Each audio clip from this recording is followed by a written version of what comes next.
Hansel and Gretel. Once upon a time, a brother and sister named Hansel and Gretel lived in a hut in the woods with their father. Their father was a poor woodcutter. His wife, their mother, had died when the two children were very young. Their father thought he would not be lonely anymore when he finally remarried. But the new stepmother made life very hard for Hansel and Gretel. The children were not allowed to eat until after the stepmother had taken everything she wanted off the plates. Most of the time, there was only a crust of bread left, and all day long were hard chores for them to do. Hansel and Gretel tried to tell their father about this, but he would not hear of it. It seemed the only one he would listen to was his wife, and all the stepmother talked about was how much trouble it was to have children in the hut, and how much she wished they would go away forever. Each day there was less and less food for the boy and girl to eat. Yet the stepmother gave them more and more hard work to do. One day Gretel begged her father, "Please, father, all day long we work hard and we're hungry." But the stepmother slapped her face. "You ungrateful brats," she yelled. "You will eat us out of house and home." That night, the two children were not allowed to sleep in the hut. Outside in the cold, they shivered and tried to keep each other warm. Winter was coming, and the clothes they wore were so thin it felt almost as if they had no clothes on at all. The next morning when the sun rose, Gretel turned to her little brother.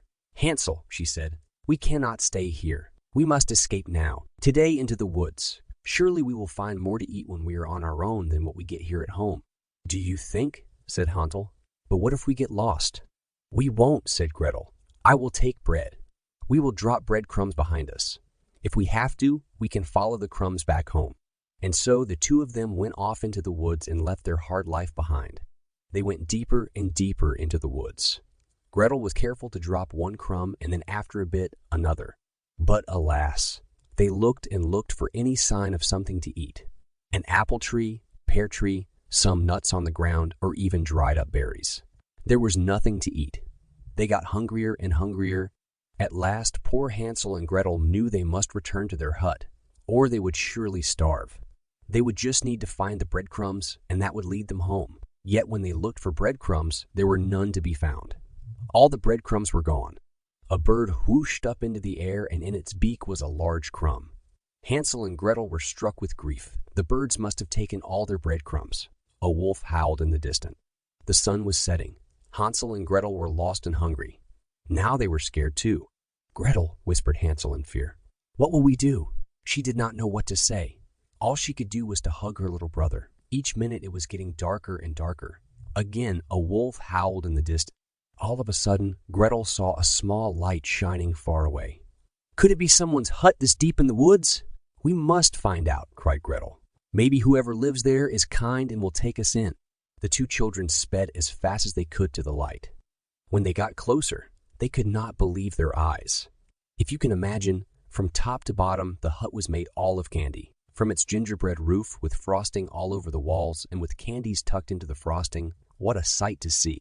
"Gretel!" Hansel cried out. Before Gretel could say, "I bet it will be okay if we have just a little taste," both of them were already biting off small chunks and licking the sweet candy. A sharp voice. "Who is nibbling on my house?" Hansel and Gretel spun around. "An old witch!" Stunned, Gretel could only curtsy. "If you please, ma'am," she said as sweetly as she could. "There was so much candy on your house, and we are so hungry." "You have that right, my house," snapped the witch. Her voice dropped. "Well then," said the witch in a gentler tone, "come inside. I'll get something for you to eat." Hansel and Gretel looked at each other in delight. They skipped into the witch's hut. A fine meal of soup and bread. As they licked the last crust of bread and looked around the hut, what the brother and sister saw made their hearts turn cold. Piles and piles of bones in the corners. Yet the two children were very tired, and so they slept. The next morning when they woke, Hansel found himself locked in a cage. The witch roared, "That's where your brother will stay. Every day I will fatten him up. Soon he will make me a fine dinner." She laughed and laughed, rubbing her hands with glee. "Till then," she said sharply to Gretel, "you will work for me." Indeed, Hansel was well fed, and Gretel worked hard all day doing chores for the witch. Each morning the witch said to the boy, "Show me your finger. I will feel how plump you are getting." For the old witch could not see well. Hansel held out his finger as he was told. The witch smiled when she felt how plump he was getting. "Gretel," Hansel whispered in fear, "what are we to do? Soon I will be plump enough and the witch will want to eat me." His sister wished she had a plan but could not think of anything. One night when the witch was sleeping, Gretel had an idea. She picked up a bone from one of the piles on the floor and woke her brother. "Hansel," she said, "the next time the witch asks to see your finger, hold out this bone to her instead." The next morning, he did just that. "Here," said the witch, touching the bone and thinking it was the boy's finger. "This is going to take longer than I thought." "At least I have more time," Gretel thought. But still, she could not think of any way they could get out of there. Each morning when the witch said, "Show me your finger," Hansel held out the thin bone. One day the witch yelled, "I will not wait another day. The boy will be my dinner tonight, no matter how skinny he is." The witch ordered Gretel to start the fire in the oven at once. She must get it very hot. Gretel worked as slowly as she could. Why was the witch looking at her with such a sly smile? "Be a dear," said the witch with a slow grin. "Go inside the oven, won't you? Tell me if it is hot enough." Gretel's heart skipped a beat. If she did that, the witch could push her inside and she would eat them both. She looked down. "I'm not sure how to tell." "Nonsense," said the witch. "Nothing could be easier. Just go in." "Room," said Gretel slowly. "Please show me first." "Stupid girl," snapped the witch. Mumbling and grumbling, she stepped in the oven. The moment the witch was inside, Gretel quickly slammed the door. "Gretel," Hansel cried out, "you saved us!"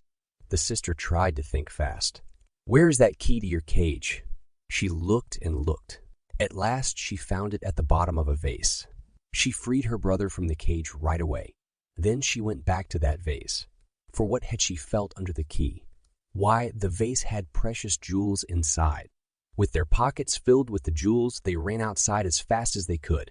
In the daylight, they soon found a small path and followed it.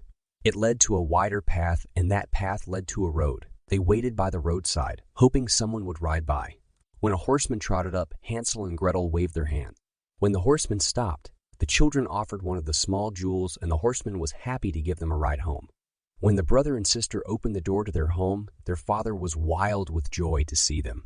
He had worried and looked for them night and day since they had vanished. They learned their stepmother died very soon after they left. For many years to come, Hansel and Gretel lived very happily with their father in the hut in the woods.